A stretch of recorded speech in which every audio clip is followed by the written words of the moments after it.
friends, welcome to week 11's Q&As, joined by my lovely and helpful wife, Lucie. Okay. Lucie will be asking me some more of your questions from last week. Let's do the next one. Next one is by Jasser Adam. He said, hello. These days coming off PED seems to be trendy. However, people say come off but never speak about what and how long can coming off be from a complicated storage cycle involving many harsh compound, Tren, Deca, versus simple cycle like TED or D-ball only? Test, probably. Test, sorry. Could you shed some light on it? If eventually coming off is the goal, isn't sticking only to tests or other compound the best idea? Thank you. Thank you so much, Lucie. Thank you, Jakek. I hope I'm pronouncing your name right. I should have researched how to pronounce your name. I've been interacting with Jakek for a while. He's a great guy. So let's talk about... So first of all, I want you to know, Jakek, that I made a series on this subject thanks to your question. I was inspired by your question, and I've received many questions over the last few months on this idea of how to come off on anabolic androgenic steroids. And in fact, my wife has even recommended to me to make a series on it before, because she thought it would be interesting for people, because she knows about my experience doing it, because I actually stopped using them after meeting you by quite some time. So she saw the whole process and my research process and everything like that, and she was very familiar with it and how difficult it was and how complicated the subject was, and so there's a lot of things to learn. So Jakek, I made a series for you that discusses how to repair endogenous testosterone production in the testes, and how to recover fertility broadly, without answering your specific question.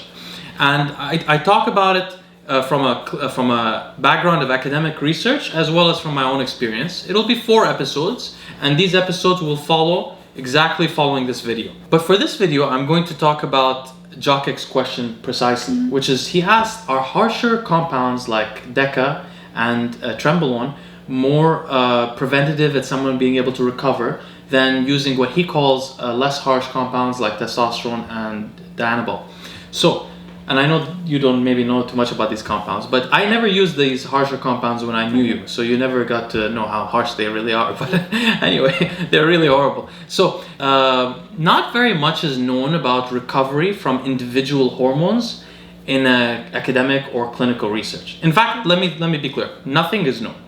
There are academics as well as clinicians who speculate that the number of compounds used, as well as the duration of use, as well as the dose of the compounds used, will affect how much someone can recover from the compounds. Also, other things affected, like being East Asian makes it harder to recover. And this is from the clinical research.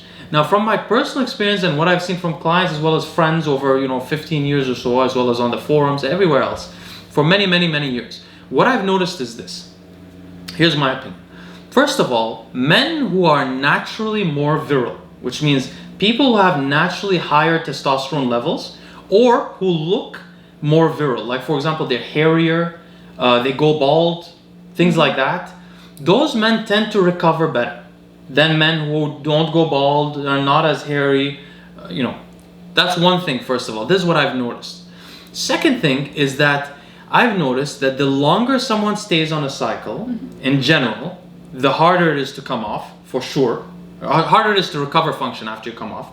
And I've also noticed that the more androgenic a compound is, so for example, Trenbolone is worse than testosterone in this case, at the same dose, they cause more of a difficulty from recovery.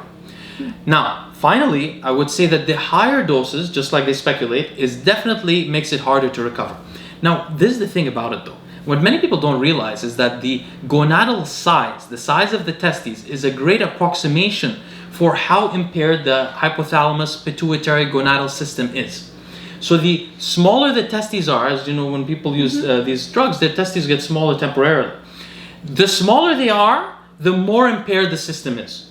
So you'll notice if you've used steroids a lot, or used anabolic androgenic steroids a lot for a long term, and use different steroids, you will notice that the testes will get smaller when they're using Trenbolone versus testosterone. And if you're using 3 grams of testosterone versus 500 milligrams of testosterone, the testes will also get smaller.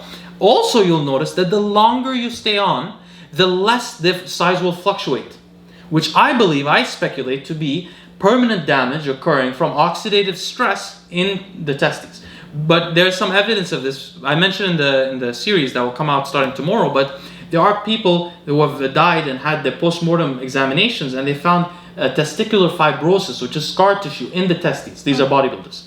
So there may be a permanent change. Qualitatively, I've noticed that there's less fluctuation with time. So to answer his question succinctly, yes, there is a reason not to be using, for example, Trenbolone, or nortestosterone even, or anadrol, or some of these very strong androgenic compounds, while hoping to recover from your cycles. But this doesn't mean that you should go and increase your testosterone thinking, oh, testosterone is fine. It's all about the total androgen activity, it appears, as well as, secondly, the amount of estrogen you have.